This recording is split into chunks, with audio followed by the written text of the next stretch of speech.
할렐루야. 오늘 우리가 로마서 강의를 시작한 지 시간적으로는 이제 5번째이고 강의로는 제4강에 속한 복음이란 무엇인가, 왜 주셨는가 라고 하는 제목으로 함께 나누어 보도록 하겠습니다. 한번 따라해 보실까요? 복음이란 무엇인가? 복음이란 무엇인가? 로마서 1장을 우리가 한번 다시 열어서 보겠습니다.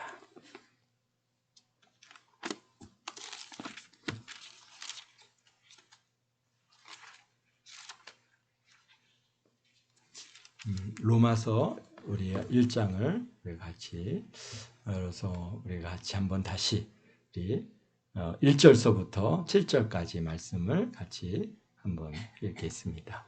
예수 그리스도의 종 바울은 사도로 부르심을 받아 하나님의 복음을 위하여 택정함을 입었으니 이 복음은 하나님이 선지자를 통하여 그의 아들에 관하여 성경에 미리 약속하신 것이라. 그의 아들에 관하여 말하면 육신으로는 다윗의 혈통에서 나셨고 성결의 영으로는 죽은 자들 가운데에서 부활하사 능력으로 하나님의 아들로 선포되셨으니 곧 우리 주 예수 그리스도시라. 그로 말미암아 우리가 은혜와 사도의 직분을 받아 그의 이름을 위하여 모든 이방인 중에서 믿어 순종하게 하나니 너희도 그들 중에서 예수 그리스도의 것으로 부르심을 받은 자니라. 로마에서 하나님의 사랑하심을 받고 성도로 부르심을 받은 모든 자에게 우리 하나님 아버지와 주 예수 그리스도로부터 은혜와 평강이 있기를 원하노라. 아멘. 그렇습니다. 이렇게 복음을 전하는 사람은 은혜와 평강이 표적으로 따라온다고 하시는 그런 말씀입니다. 우리가 지난 1차, 2차, 3강의에서 우리가 이제 사도 또 종 이러한 의미에 대해서 함께 나눴고요. 오늘은 1절서부터 7절 말씀을 중심으로 우리 기독교의 아주 핵심이 되는 복음이라고 하는 이 의미를 우리가 함께 다루어 보고자 합니다. 그래서 오늘 이 부분을 우리가 자세히 알아보고자 하는데요. 여러분들이 혹시 형광펜이 있으면은 한번 우리가 성구 찾는데 형광펜으로 마크를 해 주시면 감사하겠고요. 준비가 안 됐죠? 네. 있으신 분들 좀 있으시면 좀 나눠 주시면 좋겠습니다. 그렇습니다. 지난주에는 예수 그리스도의 사도이신 바울에 관한 우리가 말씀을 같이 나누었습니다. 그러면 사도란 뜻이 무엇이었죠? 바로 사도란 보내심을 입은 자, 그런 뜻을 갖고 있습니다. 보냄을 받은 또는 보내심을 받은 자, 이 사도가 되려면 조건이 있는데 보니까 우선 어떻게 했습니까? 택정함을 받아야죠. 하나님께서 장세전에 택하셨죠. 택정함을 받아야 되고 이제 그가 아무나 되는 것이 아니라는 겁니다. 결국은 하나님께서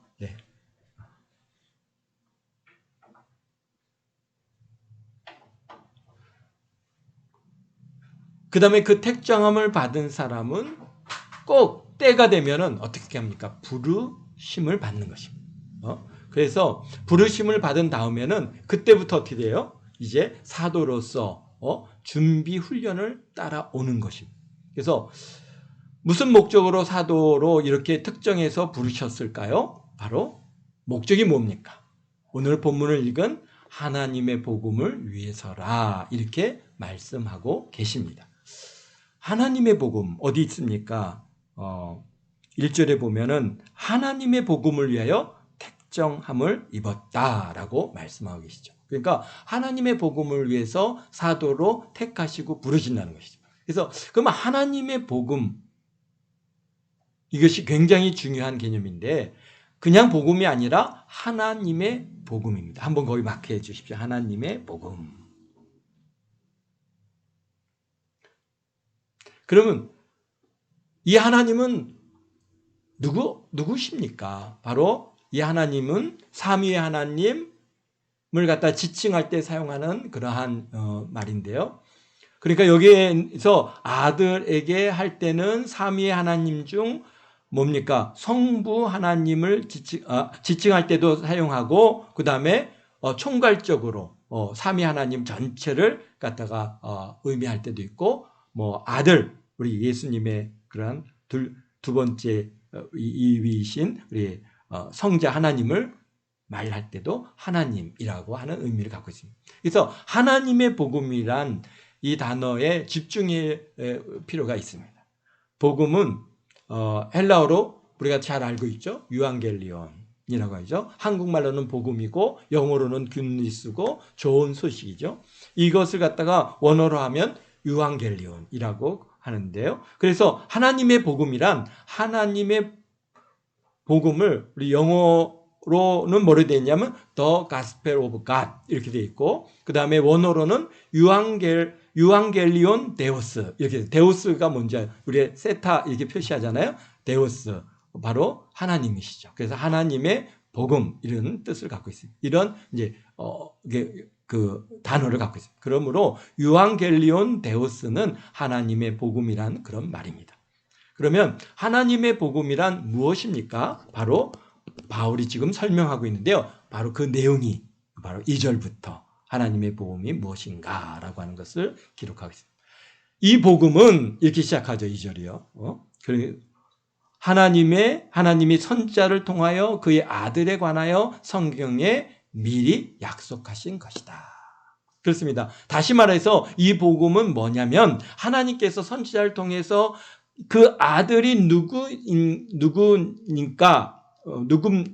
그 아들이 누굽니까? 바로 예수님, 바로 예수 하나님에 관해서 성경에 미리 약속하신 것이라고 지금 말씀합니다. 그러니까 그의 아들에 관하여 성경에 미리 약속하신 거죠. 그 아들은 예수님이시죠.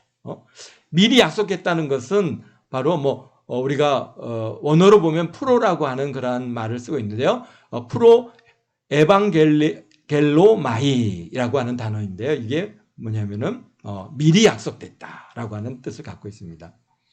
뭘 통해서 했습니까? 바로 성경을 통해서 지금 복음에 대한 정의를 우리가 알아보고 있습니다.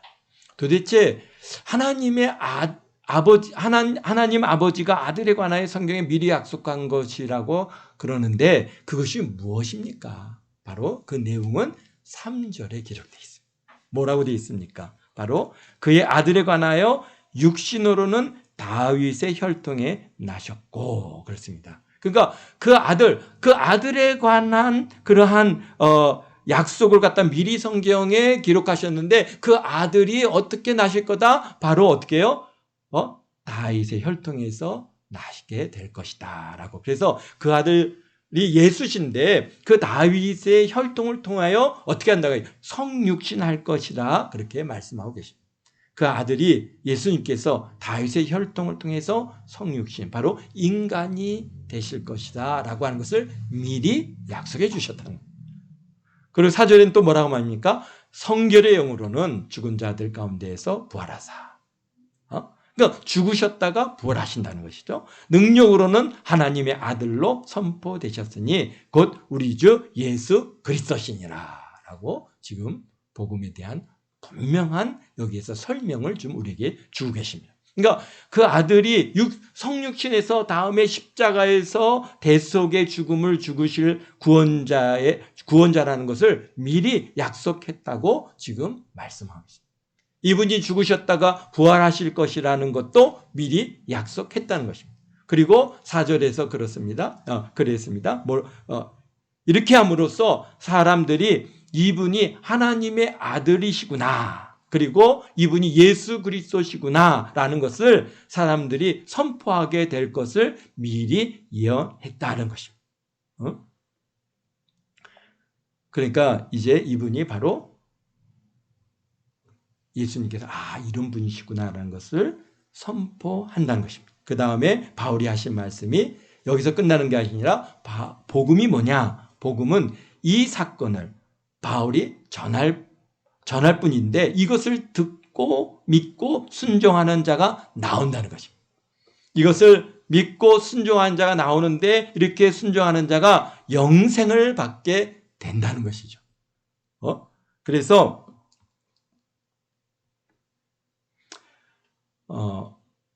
그러니까 복음은 복음 자체에다가 플러스 복음을 전하는 일까지 다 복음으로 우리가 정의를 내릴 수 있다는 것입니다. 그래서 복음을 전하면 하나님께서 선택한 분이 그 복음을 받아들이고 믿고 순종까지 하는 그 모든 행위가 다 복음 안에 포괄적으로 들어있다라고 하는 것을 우리가 꼭 알아야 됩니다. 그러니까 단순히 그게 복음이 예수님에 대한 그러한 그분이 어떻게 오셔서 어떻게 죽으실 것이다 라고 하는 그러한 내용, 그것은 아주 중요한 내용이지만 그러나 훨씬 더 포괄적인 것이죠. 우리가 그것을 전하는 것까지. 그래서 전함으로 그것을 듣고 그래서 구원을 받게 되어지는 이런 모든 것들이 다 복음이다라고 하는 그 큰 테두리, 하나님의 복음이라고 하는 테두리 안에 들어갈 수 있는 것. 그래서 더 가스펠이라 그래서 굿뉴스죠. 굿뉴스, 그냥 뉴스가 아니라 어떻게 영원한 생명을 얻는 그런 굿뉴스가 되는 것입니다. 그렇다면 도대체 사도는 누구이고 사도의 사명은 무엇입니까? 간단하게 하면 사도는 뭐냐? 사도는 뭐냐 하면 이 복음을 전하는 자들로 미리 택함을 받고 부르심을 받아 복음을 전하는 자들이 바로 사도다는 것이죠. 그래서 바울이 말하기를 나도 이런 사도다라고 계속해서 얘기하고 있는 거예요. 다시 거꾸로 말하면 사도의 사명이 뭡니까? 바로 사도의 사명은 복음을 전파하는 사람이 사도로서의 갖고 있는 사명인 것입니다. 내가 그냥 복음을 이해만 하고 있는 게 아니라 이것을 내가 전파하는 사람이 그 전파하는 그 행위까지도 다 복음이라고 지금 오늘 우리 이 로마서 1장에서 7절 사이에 말씀하고 계십니다. 그래서 역동적인 개념이 들어있습니다. 전파하지 않으면 내가 복음에 대해서 일부분만 알고 있고 이 복음에 온전히 참여하는 자가 아니라고 하는 그런 겁니다. 그렇기 때문에 우리 사도들은 뭐 해야 됩니까? 바로 우리는 뭘 전파해야 됩니까? 예수 그리스도. 그분께서 다윗의 혈통으로 성육신 하겠다는 것을 우리가 전파해야 된다는 것입니다. 그렇습니다. 우리가 뭐 해야 되느냐? 바로 예수 그리스도가 다윗의 혈통으로 나신다. 내려오셨다. 이분은 하나님이신데 다윗의 혈통으로 나셨다. 그 다음에 뭘 전파합니까? 그분이 대속의 죽음을 하셨다는 것을 또 전파해야 되는 것이죠. 또 그리고 또 뭘 얘기합니까? 그분이 부활하셨다라는 것을 전파해야 되고 그리고 우리는 이분이 하나님의 아들이시다 이것을 또 전파해야 되는 것입니다. 그리고는 이분이 우리 주님이시고 예수님이시고 그리스도라고 하는 것을 전파해야 됩니다. 그리고는 이걸 안 사람들아 당신들은 이 사실을 믿고 순종해야 된다. 이것을 우리가 또 전파해야 된다는 것입니다. 그게 바로 사도로서의 직분이고 우리가 우리에게 주는 사명인 것이죠. 그렇습니다. 근데요, 우리가 이제 이렇게 성경을 이렇게 설명을 하고 있지만은 우리가 예수님 은혜를 입으면은 전하지 않고는 우리가 가만히 있을 수 없죠. 내가 아는 걸로만 그게 난 예수 믿고 구원 받는 것만으로 그냥 우리가 그렇게 머물러 있을 수 있는 사람이 거의 없습니다. 안에서 성령께서 나가서 막 전하고 그래서 우리가 그런 복음에 우리가 참여하게 우리 하나님께서 우리를 이끌어 가시는 것이다. 그러므로 이분의 영생을 얻게 된다는 그래서 예수 그리스도를 갖다가 믿음으로 이분들이 영생을 얻게 된다는 것입니다. 그래서 복음의 개념이 이렇게 아주 굉장히 포괄적이라는 거예요. 예수 믿으세요. 그 속에 많은 것들이 함축되어 있는 것이죠. 우리는 그냥 예수 믿으세요 하고 우리가 복음을 전하지만은 우리가 그 속에는 그분께서는 육신으로 다윗의 혈통으로 나셨고 그리고 십자가에서 우리의 대속으로 죽으셨다가 부활하셔서 승천하시고 이제 그분이 다시 오실 것이고 또 그분을 믿는 자들은 어떻게 되냐? 그 안에 영생이 있다라고 하는 것을 다 담고 있다고 하는 것입니다. 그러니까 우리가 그냥 단순히 예수 믿으세요라고 얘기하지만은 우리는 안에서 그걸 다 여기다 담아가지고 딱 전해줘야 되는 겁니다. 그런데 우리가 자칫 잘못하고 복음을 갖다 이제 좀 잘못 전할 수 있는 여지들이 좀 있는데요. 그게 뭐냐면 이제 우리 사회가 막 참 이렇게 복음을 전하다 보니까 복음에 대한 복음을 전하는 게 아니라 잘못하면 복을 받는 것에 대해서만 전할 그런 위험성이 있습니다. 그러니까 뭐 예수 믿으면 복 받는다. 또 예수 믿으면 출세한다. 예수 믿으면 당신의 필요를 채워준다. 이것이 완전히 틀린 것은 틀린 이야기는 아니죠. 그러나 이것이 복음은 아니라는 것이죠. 오늘 우리에게 하나님의 복음에 대해서 말씀하고 계시잖아요. 우리가 예수님을 믿고 난 다음에 얻게 되는 하나님의 은혜고 축복이지 그것이 복음의 아주 중요한 내용은 아니라는 것이죠. 그래서 우리가 전할 때 전하는 것은 복음이지 그 후에 얻게 되는 은혜는 복음에 대한 관심을 약하게 만드는 결과를 갖고 있습니다. 그러니까 하나님의 복음에 대한 예수님에 대한 관심을 얻고 뭐예요? 그 이후에 얻게 되어지는 이 결과물에만 관심이 있는 것이죠. 그래서 복 받기 위해서 문제 해결 받기 위해서 또 복음을 수단으로 바꾸게 되는 것인데 사실 그래서 이것은 복음이 아닌 것입니다. 바울이 지금 말하기를 이 사건은 성경에 미리 약속했다는 것입니다. 뭘 약속하셨을까요? 바로 예수님의 복음에 관한 정의를 약속하셨다. 그러면 거꾸로 우리가 질문해 보는데 성경의 주제는 뭘까요? 성경의 주제는 예수님의 복음의 사건이 바로 성경의 주제입니다. 예수님께서는 하나님의 아들이시다.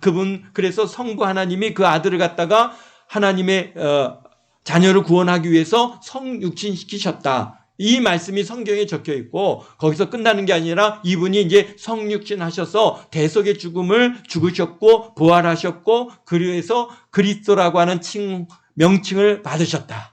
그러므로 이것을 믿고 순종하는 사람에게는 영생을 얻는다라고 하는 것이죠. 바로 이것이 성경의 주제입니다. 이 성경의 구약에 나오는 모든 스토리가 바로 창세기부터 말라기까지의 스토리가 바로 예수님의 복음에 관한 이야기라는 것을 우리가 알아야 됩니다. 그래서 구약 성경을 갖다가 이렇게 우리가 성경을 볼 때 어떤 시각에서 봐야 되느냐? 바로 예수님께서 부활하신 후에 예수님께서 이 땅에 오셔서 그분이 죽으시고 부활하시고 승천하시고 다시 오실 것이라고 하는 이 그분에 대한 내용, 예수님의 복음의 그러한 내용들을 성경 안에서 구약 성경 안에서 그것을 찾아보고 그것을 갖다가 우리가 발견해 가고 왜? 하나님께서 미리 거기에 이미 계시해 주고 계시기 때문에. 그런데 그 일도 예수님께서 부활하신 후에 두 번이나 말씀하고 계신데요. 성경에 누가복음 24장 27절 또 누가복음 24장 41절에 예수님께서 구체적으로 말씀하시죠. 너희들이 모세오경을 봐라. 선지자 글을 갖다가 봐라. 또 시편을 봐라. 전부 나에 관한 이야기란다. 그렇게 우리 엠마오로 내려가는 제자들에게 말씀해 주고 계십니다. 나에 관한 이야기라는 말은 이제 우리는 어떻게 해석해야 됩니까? 바로 복음에 관한 이야기라는 것입니다. 그러면 복음이 뭡니까? 바로 예수님의 구원의 은혜에 대한 이야기 하는 것만이 아니라 그 다음에 뭐가 있습니까? 이것을 전하는 것까지 복음에 해당된다는 것을 우리 사도 바울도 그것을 깨달아야 할 거예요.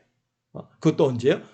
순교 1년 전에 디모데에게 자신의 영적 아들에게 여기에 대해서 말씀하고 계신데요. 디모데후서 우리 한번 3장 15절을 한번 찾아보죠.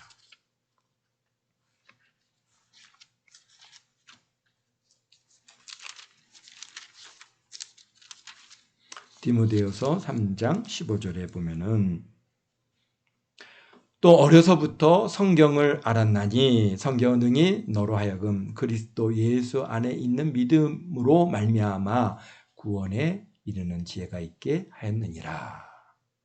그렇죠? 디모데야, 내가 어릴 때부터 성경을 갖다 알았지.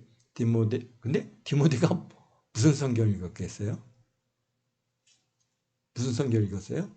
구약을 읽었죠. 그때는 아직 신약이 이렇게 우리가 만들어진 게 아니기 때문에 구약을 읽었어요. 디모데야, 너가 구약 성경을 갖다가 열심히 읽었지 알았지 않았냐? 근데 거기에 뭐가 있다는 거예요? 예수 안에 있는 믿음으로 말미암아 구원을 이루게 하는 지혜가 있다는 것이죠. 그렇습니다. 디모데야, 내가 어려서부터 이 훈련을 받았지만 성경은 능히 너로 하여금 그리스도 예수 안에서 그리스도 예수 안에서 이것이 굉장히 중요한 것이에요. 그리스도 예수 안에서 믿음으로 말미암아 구원에 이르는 지혜가 있게 하느니라. 구원에 이르는 지혜가 우리 거기다가 형광펜으로 쫙 우리 한번 마킹을 해보시기 바랍니다. 예수 안에 있는 믿음으로 말미암아 구원에 이르는 지혜가 있다. 주를 믿어 구원에 이르는 지혜. 이 말이 뭐냐 하면 하나님의 복음이 이 성경 안에 구원을 이루게 하는 지혜가 숨겨져 있다는 것입니다. 그래서 이 구약 성경을 읽으면 거기서 예수님을 발견하게 되고 예수님을 그래서 믿게 되고 그래서 어떻게 합니까? 어떻게 구원을 얻게 되는 것이죠. 이 복음이 하나님의 복음이 거기에 숨겨져 있다는 것입니다. 그러니까 다시 말하면 구약을 들여다보면 거기에는 하나님의 복음이 숨겨져 있다는 것입니다. 신학적으로 말하면 기독론이 거기에 숨겨져 있다는 겁니다. 그럼 성경의 주제가 그렇다고 하면 또 부제는 뭡니까? 첫째 부제는 성경의 부제는 또 디모데후서 우리 3장 16절에 이렇게 말씀하고 있습니다. 모든 성경은 하나님의 감동으로 된 것으로 교훈과 책망과 바르게 함과 의로 교육하기에 유익하니 그렇습니다. 이는 하나님의 사람으로 온전하게 하며 모든 선한 일을 행할 능력을 갖추게 하려 함이라. 앞에는 성경 하나님의 복음에 대한 얘기를 하시고 그 다음에 16절 17절은 이제 부제에 대해서 말씀하시는데요. 성경은 하나님의 감동으로 쓰여진 글인데 하면서 16절부터 어떤 목적으로 썼느냐? 바로 너희를 교훈시키고 책망하고 바르게 하고 의로 교육하기 위해서 유익하게 하기 위해서 썼는데 이는 하나님의 사람으로 온전하게 하며 모든 선한 일을 행하기 위해서 온전하게 하려 합니다. 그러시죠. 지금 이렇게 말씀하고 계십니다. 그런데 이 말씀은 성경의 부제입니다. 무슨 말씀이냐? 바로 성경의 부제는 구원받은 하나님의 사람들이 그렇게 성결된 삶을 사는 어떻게 성결된 삶을 살아가야 하는가를 가르쳐 주시기 위해서 쓰셨다는 겁니다. 그러니까 주제와 부제가 분명하게 구분되어 있는 것입니다. 우리가 그럼 다시 생각해 볼 것은 주제는 뭡니까? 주제는 하나님의 복음이 바로 주제이고 부제는 어떻게 하나님의 자녀들이 살아가야 하는가 하고 하는 이 두 개를 볼 때 사실 어떤 게 더 중요하겠습니까? 물론 주제가 중요하죠. 주제를 철저하게 모르고 그것에 대한 깊은 묵상이 없으면서 부제가 없으면 사실 부제가 의미가 없는 겁니다. 복음을 모르면서 내가 뭔가 거룩하게 살려고 하는 이런 일들은 그것은 굉장히 좀 문제가 되는 것이죠. 그래서 지금 사단이 어떻게 하느냐? 이 부제에 관심을 더 두게 만듭니다. 부제가 어떻게 살아가야 하는 것인가 이것을 강조하다 보니까 복음이 약해지는 거예요. 복음이. 많은 크리스찬들이 이게 세계적인 그런 추세인데요. 부제에 더 관심을 많이 갖습니다. 부제에 관심을 많으면 앞뒤가 전도가 되는 것이죠. 우선순위가 이게 전도가 되면 부제가 나쁜 게 아니라 바로 부제도 필요하지만 그런 것은 어디까지나 부제이지 그것이 주제가 될 수 없는 겁니다. 부제가 우선이 되면 어떤 문제가 생깁니까? 우선 주제인 복음이 약해집니다. 복음이 약해지고 복음이 또 변질됩니다. 복음이 혼합되어지고 그래서 기독교가 어떤 종교로 변질되느냐 하면은 윤리 도덕 종교로 전락될 가능성이 높습니다. 그러니까 복음이 없어요. 예수 그리스도는 없고 자꾸만 너 바르게 살아라, 의롭게 살아라, 진실하게 살아라. 막 우리가 그런 이게 윤리 도덕 종교가 되고 마는 것이죠.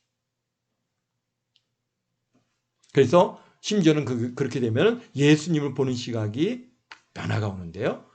예수님을 갖다가 사회의 구원자로 보고 진보 신학자들은 예수님을 사회 복음자로 봅니다. 그래서 이 사회를 갖다가 변화시키는 그러한 평화주의자 바로 예수로 보는 겁니다. 하나님의 아들로 보는 게 아니에요. 이 사회를 변혁시키는 어떠한 혁명가 또는 그런 인물로 하나에 보는데요. 심지어는 예수님을 갖다 종교다원주의자로까지도 보는데 참 심각한 문제죠. 그래서 예수님에 대한 시각의 착각을 일으키게 하는데 이게 왜? 부제와 주제가 전도되었을 때 오는 현상입니다. 그러니까 주제와 부제가 순서가 바뀌면 이렇게 되는 것입니다. 그러니까 뭐가 중요합니까? 바로 주제인 복음이 중요한 것이죠. 그런데 성경에 보면 이 구원의 지혜, 바로 이 하나님의 복음이 언제 예비됐어요? 창세전에 예비하셨다고 말씀하고 있습니다.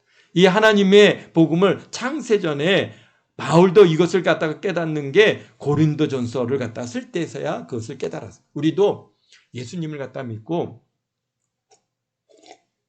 하나님의 그러한 숨겨진 모든 진리를 갖다 하루아침에 다 깨달아 아는 게 아니죠.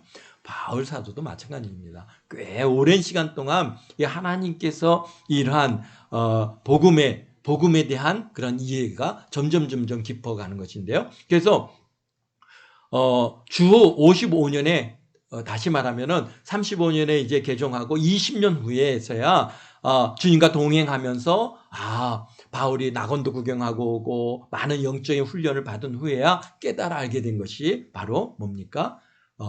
이 하나님의 복음이 창세전에 하나님께서 예비하셨다고 하는 것을 갖다가 깨달아 알았습니다.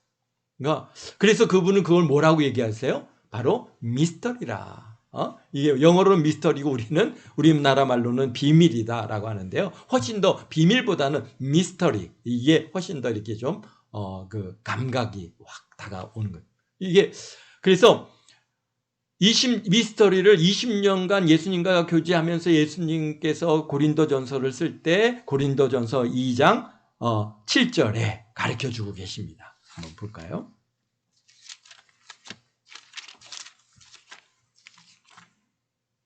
그러니까 이 하나님의 복음은 예수님에 관한 그 이야기인데 그걸 구원의 지혜라 그랬습니다. 이 구원의 지혜인 예수님의 이야기를 창세전에 이미 예비하셨다는 것. 그런데 그것은 숨겨놓았다는 것인데요. 예수님께서 바울에게 말씀하시기를 숨겨놨는데 하나님의 때가 되었을 때 뚜껑을 열었다는 것입니다. 그것을 어떻게 했다는 거예요? 계시했다는 것이죠. 한번 고린도전서 2장 7절 말씀입니다. 오직 은밀한 가운데 있는 하나님의 지혜를 말하는 것으로 곧 감추어졌던 것인데 하나님이 우리의 영광을 위하여 만세전에 미리 정하신 것이라. 그렇습니다. 예수님의 이 복음 이야기가 뭐냐면 다시 말해서 생각해보면 예수님께서 삼위일체 하나님 중에서 제2 하나님이신데 그 하나님께서 인간으로 내려오셔서 성육신 하셔서 누구를 통해서 바로 다윗의 혈통을 통해서 나셨고 이분이 죽으셨다는 것이고 그리고 피조물에게 죽이심을 당한 후에 부활하시고 승천하시고 그리고는 그것을 믿는 사람들이 이제 있는데 뭘 믿느냐? 그분이 그리스도시다는 것을 하나님의 아들이시라는 것을 갖다 믿는 사건을 통해서 구원을 받아서 영생을 얻게 된다고 하는 의미.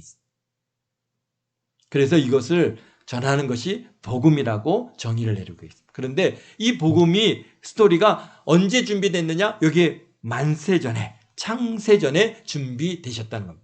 이 복음의 스토리가 언제 시작되었습니까? 바로 아담의 범죄함으로 아담이 죄 때문에 예수님께서 내려오셨고 죽으셨다 이렇게 생각하면은 사실 그것은 비성경적이죠. 그때서야 하나님께서 만드시고 그때서야 뭐 준비하시고 그때서야 아담이 범죄인데 어떡하지? 이렇게 해서 준비한 게 아니라는 것이죠.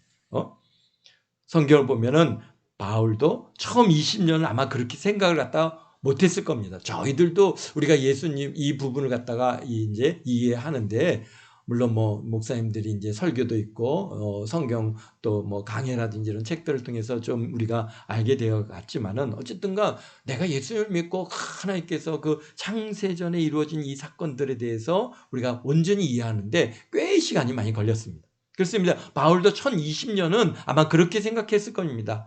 그런데 바울이 20년 딱 끝나서는 고린도전서를 쓸 때 예수님께서 이제 이거는 미스터리인데 자기도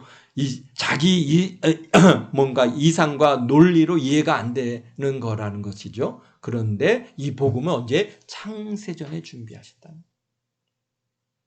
이것이 그분에게는 미스터리였다는 것입니다. 우리를 위해서 예비된 미스터리라는 것. 그러면 우리가 질문할 수 있는데 왜 창세전에 이것을 준비하셨을까요? 질문을 갖게 됩니다. 왜 이 사건을 창세전에 준비하셨나요? 왜 창세전에 이것을 준비하셨나? 이 질문의 해결은 전제가 우리가 바로 알아야 되는데요. 전제가 있습니다. 하나님께서는 어떤 하나님이시다? 전지하신 하나님이시다는 것이죠. 그래서 지금 이 말을 우리가 이해해야 되는 것입니다. 하나님은 삼위 하나님이시지만 전지하신 하나님이시다. 이것을 이해해야 되고 만약에 이걸 모르시고 이렇게 창조했는데 어느 날 갑자기 아담이 범죄해가지고 이렇게 했다. 이거는 말이 안 되는 거죠. 하나님께서는 미리 아셨어요. 아담을 갖다가 이제 천지를 창조하시기 전에 아담을 갖다가 다 아셨죠. 아담이 하나님의 명령을 지키지 못할 것을 아셨어요. 그래서 창세전에 이미 예수님께서 어떻게 해요? 다윗의 혈통을 통해서 이 땅에 오실 것을, 그래서 우리를 대속해서 죽으실 것을 미리 다 어떻게 했다는 거예요? 정하셨는 것이죠. 그래서 아담이 하나님의 명령을 지키지 못할 것을 아셨어. 왜 못 지킬까요? 피조물이기 때문에 그렇죠. 피조물이 온전하지가 않기 때문에 그렇습니다. 피조물은 어디까지나 피조물입니다. 하나님과 똑같은 수준으로 지어 놓으시면 그것은 피조물이 아니죠. 만약에 하나님과 똑같은 수준으로 만들어 놨다면, 똑같은 퀄리티로 똑같은 격으로 만들어 놓으셨다면 그것은 피조물이 하나님 같은 똑같은 격이 되잖아요. 그 나중에는 어떻게 되겠어요? 하나님을 갖다 우습게 알 수도 있고 자기가 하나님이라고 말할 가능성도 얼마든지 있습니다. 그러니까 하나님 입장에서는 피조물로만 다시 말하면 창조주보다 한 격을 낮춰 놓으신 것이죠. 그 차원을 낮춰 놓고 만들어 놓으신 것입니다. 본인들보다 한 차원 낮은 존재로 만들어 놓다 보니까 이게 태생적으로 한계가 있어요. 그래서 피조물이 태생적인 한계가 있어요. 창조주 마음에 100% 드는 존재가 되지 못하는 것입니다. 그렇죠. 그래서 태생적인 그 문제입니다. 아무리 사람이 성령 충만하고 성결해도 정말 거룩해도 창조주 입장에서 보면은 사실 아무것도 아니죠. 그분을 만족하게 해줄 수는 없습니다. 근데 참 놀라운 거는 우리 엘리사 선지자도 하나님께 들려 올라가잖아요. 그러나 그분에 대한 내용들을 우리가 읽어보면은 그분도 화도 내시고, 우리 인간이 갖고 있는 이런 성격과 성품을 다 지정의를 갖고 계시는 그런 분이셨어요. 그럼에도 하나님께서 참, 그를 갖다가 하늘로 이끌어 올리시는 것을 보면서 참 하나님의 전적인 사랑입니다. 그러니까 우리가 그분을 만족케 할 수 없습니다. 이것을 아시고 피조물에게 이제 무엇을 주셨냐면은 사실 모든 것을 주셨어요. 먹을 걸 주시고 의식주를 다 해결해 주셨죠. 건강도 주시고 에덴 동생도 주셨어요. 모든 동물을 다스리는 또 능력도 주셨어요. 그래서 근데 그게 모든 것이 다 어떻게 됐어요? 거저 주셨거든요. 무료로 주셨어요. 근데요, 모든 걸 다 무료로 받으면은 시간이 가면 갈수록 어떻게 됩니까? 피조물이 그 하나님의 창조하신 목적을 잃어버립니다. 사실 그분의 그런 참 베풀어 주신 은혜와 사랑을 갖다가 약화시키거나 또 변질시킬 가능성이 많이 있습니다. 무엇이든지요, 무료로 받으면 고마움을 잊어버리게 되는 것입니다. 이런 말이 있습니다. 한 번 받으면 감사로 받지만 3번 받으면 권리가 된다. 그래갖고 4번째 안 주면은 왜 안 줘? 이렇게 되어지는 일이 우리에게 피조물이 갖고 있는 우리 한계입니다. 그래서 이 가치를 처음에는 좀 알다가도 나중에는 모르게 되는 겁니다. 우리도 다 무료로 받으면은 나중에는 권리가 됩니다. 그래서 국가가 어떤 실행하는 복지 정책이 굉장히 조심조심 늘려가는 가장 큰 이유 중에 하나는 한 번 주기 시작하면은 다시 걷어들일 수가 없다고 하는 것입니다. 왜? 다 권리죠. 처음에는 내게 이렇게 이런 것도 주세요 그러다가 이제는 좀 이제 뭐 1년 2년 받고 이제 나서 이제 안 됩니다. 그러면 왜 나한테 안 줘? 와, 그래서 우리가 이렇게 동사무소에 가면요. 막 그런 굉장히 복지과에 가면 와서 내게 뭘 베풀다가 이제 국가에서 재정이 안 돼 갖고 못 드립니다 그러면은 와, 좀 대단합니다. 와서 그분들 막 그냥 막 배 막 까고 막 거기서 막 농땡이를 부리는 이 모습들을 보면 깜짝 놀랍니다. 이게 대단한 권리가 돼 버렸어요. 당연히 받아야 될 것으로 여기는 문제예요. 그리고 우리 인간들도 다 마찬가지입니다. 제가 항상 얘기하는 게 물, 공기, 햇볕, 이것이 하나님께서 우리에게 주신 최고의 가장 중요한 생명 유지 물질이죠. 우리에게 주신 가장 중요한 거 이거 하나, 만약에 우리가 햇볕을 돈을 주고 사야 된다? 야, 이거 심각한 문제죠. 우리 공기를 갖다 우리가 돈을 주고 사야 된다? 이게 그러면요 아주 굉장히 어려운 문제입니다. 그렇습니다. 우리 사람에게 주신 가장 중요한 선물인데 이것을 우리가 어떻습니까 여러분들? 날마다 고마웠고 감사하고 사십니까? 햇볕은 추웠다고 하얘가 들어오면 따뜻해서 감사합니다 얘기 우리가 하는데 공기? 이거 한순간 몇 초도 우리가 끊고 살 수 없는 이 공기. 근데 야, 이렇게 날마다 숨 쉬면서 좀 이렇게 공기 주셔서 감사합니다. 우리가 이렇게 그런 생각을 하고 살지는 않는 것 같아요.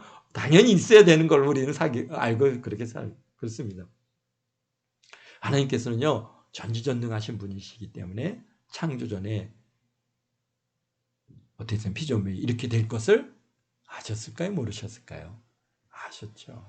그렇기 때문에 피조물을 하나님과 동격으로 만들 수가 없었어요. 그래서 창조주께서 삼위 하나님께서 이 피조물의 한계를 서로 나누시면서 아마 이렇게 하신 것 같아요. 어떻게 하면은 진실한 자녀를 얻을 수 있을까? 하나님께서는 사람을 창조하시고 그리고 하나님의 형상대로 창조하시고 얼마나 사랑을 주고 사랑받는 피조물로 우리를 창조하셨어요. 얼마나 정말 너무 사랑해서. 그러나 하나님을 온전히 닮지 못한 우리는 어떻게 하면 하나님과 같은 마음 곧 믿음을 가지게 할까 고민하셨을 것 같아요. 보세요. 우리 구약을 갖다 요즘에 신명기 민수기를 읽어가면서도 하나님께서 친히 그렇게 그들 가운데 친히 임재하셔서 먹여주시고 입혀주시고 40년을 함께 해주시는데도 불구하고 그냥 뻑하면 하나님 앞에 원망하고 하나님에 맞지 않는 일을 행하고 불법을 행하고 우리가 그런 것들을 갖다가 보면서 하나님께서 우리 사람을 중에 우리 좀 하나님을 진실로 사랑하는 우리 그런 자녀를 우리 하나님께서는 어떻게 하면 얻을 수 있을까? 그 유일한 길은 바로 하나님의 진실한 사랑을 우리가 알게 될 때 하나님을 사랑해야 돼. 하나님께서 우리를 얼마나 사랑하는지 우리가 경험하여 아는 사람은 어떤 유혹에도 빠지지 않고 오직 하나님만 바라고 사랑하며 살 수 있게 되는 것이기 때문입니다. 인간이 타락하여 범죄하실 것을 아셨기에 구원의 길을 이미 예비하고 계획하셨던 거예요. 아담이 타락한 후에 환경을 바꿔버렸어요. 영생을 상실케 하셨고 그 창세기 3장 17절에 보면은 여기까지만 해야 될 것 같아요. 시간이 많이 갔대요. 우리가 그래서 이 복음에 대한 얘기들을 갖다가 우리가 하나하나 또 들어가다 보면은 성경 전체 창세기서부터 시작해갖고 요한계시록까지 전체가 다 이 사실 하나님의 복음 안에 들어있는 거잖아요. 그러다 보니까 우리가 함께 나눠야 할 이야기들이 또는 주제들이 많이 있는데요. 오늘은 우리 여기까지 이렇게 같이 나눠보도록 하겠습니다. 기도하겠습니다. 거룩하신 아버지 하나님, 하나님께서는 저희를 사랑하셔서 창세전에 우리 하나님께서 모든 우리를 위한 참 구원의 길을 예비하시고 준비하시고 친히 이 땅에 오셔서 그 모든 고난과 십자가에서 죽으신 그 고난을 다 미리 감당하실 것을 미리 정하셨다고 아버지 하나님 우리에게 말씀하십니다. 참 저희들이 무엇이기에 하나님께서 그런 희생을 통하여 얻어가는 이 우리 한 영혼 한 영혼들이 얼마나 귀하고 얼마나 소중한지 아버지 하나님 우리 동안교회 우리 성도들을 보시옵소서. 참으로 하나님께서 피 주고 산 영혼들입니다. 하나님께서 목숨 들여 아버지 구원한 영혼들입니다. 하나님 우리 모든 동안교회 성도들이 하나님의 사랑을 깊이 깨달아 알게 하시고 오직 주님만을 붙들고 오직 예수님만을 아버지 하나님 사랑하며 참 주님 앞에 나아갈 수 있는 우리 모두가 되게 도와주시옵소서.